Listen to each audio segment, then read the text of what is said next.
Hello friends, welcome to my career Pathshala. आज के इस वीडियो में जो इम्पोर्टेंट इन्फॉर्मेशन है, अपडेट है, वो है एमबीबीएस इन बांग्लादेश को लेकर के।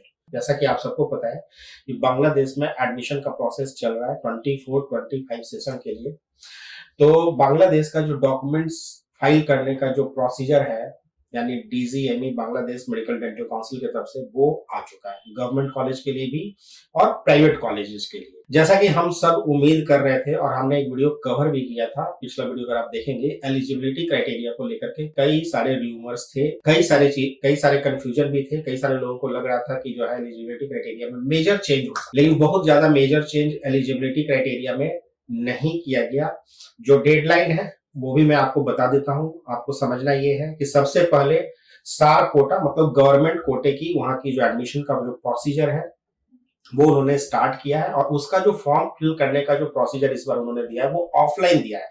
लास्ट ईयर ये ऑनलाइन हो रहा था, उससे पहले भी ऑनलाइन था, उससे पहले ऑफलाइन चलते थे, लेकिन अब इन्होंने ऑफलाइन कर दिया है। ऑफलाइन 15 जनवरी तक जो भी सार कोटे में एप्लीकेशन सप्लाई करना चाहते हैं उनको 15 जनवरी तक अपने कंसल्टेंट के थ्रू या अपने से जैसे भी आप करना चाहते हो, आपको ऑफलाइन फॉर्म सबमिट करने होंगे।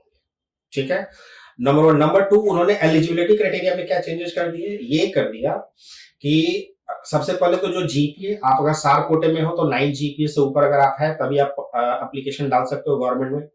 20 जो 2 सीट्स है इनकी गवर्नमेंट कोटे की, उसमें 20 एमबीबीएस की सीट्स है और 2 डेंटल की सीटें हैं। इसके लिए एप्लीकेशन सप्लाई होते हैं। और 9 जीपीए टोटल 10th और 12th मिलाकर के आना चाहिए, जिसमें बायोलॉजी का जो ग्रेड है दैट इज 4.5, यानी 70 मार्क्स से नीचे अपना बायोलॉजी में नहीं होना चाहिए सार कोटे के अंदर। अब सार कोटे में एप्लीकेशन अप्लाई करने की डेट, लास्ट डेट 15 ऑफ क्या जनवरी है। अब जनवरी के बाद उसमें लिखा हुआ जो नोटिफिकेशन है वो एम्बेसी का काम है, उससे आपका कोई लेना देना नहीं है। कि वो एक डेट है, उस डेट तक वो एक लिस्ट निकालेंगे, उस लिस्ट के बाद वो एप्लीकेशन फॉर्म वहां पे भेजी जाएगी बांग्लादेश हेल्थ गवर्नमेंट यानी डीजीएमई को, और फिर वहां से वो चीजें चलेगी। इसके बाद जो एक और मेजर चेंजेस है एलिजिबिलिटी क्राइटेरिया में, जो गवर्नमेंट और प्राइवेट दोनों के लिए सेम रखा गया है, वो क्या रखा गया, 10th और 12th के बीच में उन्होंने 3 इयर्स का गैप अलाउ कर दिया गया। जैसा कि पहले हम ये मान करके चल रहे थे कि जो मार्क्स है 7 जीपीए का प्राइवेट कॉलेजेस के लिए, वो भी शायद घटाएंगे, जैसे कि अभी बांग्लादेश में एक चैलेंज है एडमिशन बढ़ने को लेकर के। लेकिन उन्होंने ऐसा कोई क्राइटेरिया जीपीए को लेकर के डिक्रीज नहीं किया, लेकिन हाँ 10th और 12th के बीच में गैप ईयर इंक्रीज कर दिया। कैसे गिर कर दिया, जैसे 24-25 सेशन के लिए अगर आप अप्लाई कर रहे हो तो आपकी 12th या तो 24 में पास आउट होनी चाहिए या 23 में पास आउट होनी चाहिए। तो अगर आप 23 में पास आउट हो 12th, तो आपका 10th कैसे होना चाहिए, आपका 10th 21 में होना चाहिए। लेकिन नहीं, अगर 20 में भी किसी ने 10th किया हुआ है तो वो 23 में 12th किया है, यानी 20, 21, 22 और 23 अगर किया हुआ है तो वो एडमिशंस के लिए एलिजिबल है। पहले क्या होता था, कंजिक्यूटिव था, मतलब 20 में अगर आपने 10th किया है तो 21, 22 में ही पास होना चाहिए, 10th और 12th के बीच में कोई गैप नहीं होना चाहिए। तो 1 ईयर का गैप इन्होंने यहाँ पे बढ़ा दिया, जो कि मेजर चेंजेस है। 2 साल पहले ऐसे ही था बांग्लादेश का एलिजिबिलिटी क्राइटेरिया, 2-3 सालों से उन्होंने इसको चेंज कर दिया, फिर से बैक टू रिफॉर्म कर दिया, उसी प्रोसेस को इन्होंने इंप्लीमेंट कर दिया। हाँ, मेजर जो चेंजेस उन्होंने नहीं किया, जैसा कि एक्सपेक्टेड था कि 12th के बाद गैप अलाउ करेंगे। 12th अगर 24-25 सेशन में अगर आप कर रहे हो तो आपका 12th या तो करंट ईयर 24 में ही होना चाहिए या 23 में होना चाहिए। इसमें हम एक उम्मीद कर रहे थे कि हो सकता है 20 कर दे, 21 कर दे, 2-3 साल का रिलैक्सेशन दे दे, वो उन्होंने नहीं किया। तो इसको लेकर के कई सारे स्टूडेंट्स या पेरेंट जो कि अभी वेट एंड वॉच थे बांग्लादेश के एलिजिबिलिटी क्राइटेरिया को लेकर के, उनके बीच में एक डिसअपॉइंटमेंट है। बायोलॉजी का ग्रेड उन्होंने 60% ही रखा, जो कि 3.5 जीपीए है, और 10th और 12th दोनों मिलाकर के मिनिमम 7 जीपीए की रिक्वायरमेंट है, वो अप्लाइड है। अब इन्होंने जो प्राइवेट कॉलेज की एप्लीकेशन फॉर्म की जो उनके अभी आई है ब्रोशर, उसमें कंफ्यूजन है।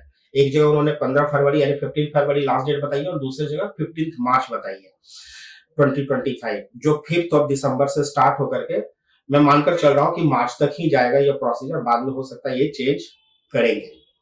तो 15 मार्च तक आपके ऑनलाइन एप्लीकेशन। अब इन्होंने क्या कर दिया, गवर्नमेंट वाला जो सार कोटा था उसमें इन्होंने ऑफलाइन एप्लीकेशंस के लिए बोला है, लेकिन प्राइवेट में ये ऑनलाइन एप्लीकेशंस ही लेंगे, ऑफलाइन एप्लीकेशन नहीं लेंगे, नहीं कंसीडर करने वाले हैं।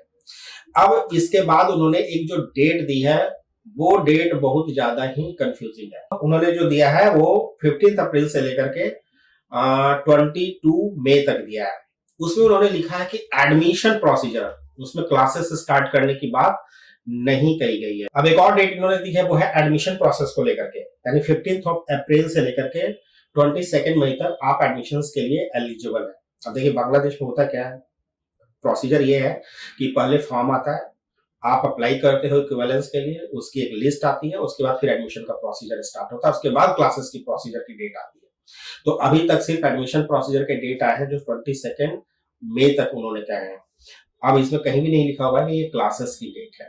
तो जो अर्ली क्लास स्टार्ट होने वाली जो बात थी वो अभी बांग्लादेश के अंदर में दिखाई नहीं दे रहा। ये घूम फिर करके लास्ट ईयर वाले सेशन में ही चला जाएगा, जैसे लास्ट ईयर में एडमिशन स्टार्ट हुए थे, सॉरी लास्ट ईयर में जो क्लासेस स्टार्ट हुई थी। ठीक है, एक तो ये, दूसरा एक और जो है कि आप नीट का अगर प्रिपरेशन कर रहे हैं तो आपके पास इनफ टाइम है कि आप नीट का एग्जाम दे करके, मेरे ख्याल से लगता है कि रिजल्ट भी आप देख लेंगे और उसके बाद भी आप बांग्लादेश में एडमिशन के लिए अप्लाई कर सकते हैं। लेकिन आपको एक चीज करना है कि अगर कहीं ना कहीं आपके माइंड में है कि आपका नीट में 100% नहीं हो रहा है, तो जो डेट मेंशन की है ना एप्लीकेशन ऑनलाइन भरने की, 15 फरवरी या 15 मार्च, जो नोटिफिकेशन होकर बाद में आएगा तो देख लिया जाएगा, उस डेट पर ऑनलाइन एप्लीकेशन फॉर्म फिलअप करना और कॉलेज सेलेक्ट करना मत भूलिए, वरना आप लेट हो जाएंगे। लास्ट मोमेंट में मिलता कुछ नहीं है, बची बचाए मतलब लास्ट में जो बचता है उसी में कॉम्प्रोमाइज करना पड़ता है। तो बने रहिए माई करियर पाठशाला के साथ, और अगर लाइक सब्सक्राइब नहीं किया है तो करना मत भूलिए, क्योंकि हम रूमर्स पर नहीं, हम प्रैक्टिकल एक्सपीरियंस यानी प्रैक्टिकली रियलिटी के आपको जो है इन्फॉर्मेशन शेयर करते हैं। Till then keep liking and keep subscribing. Thanks for watching.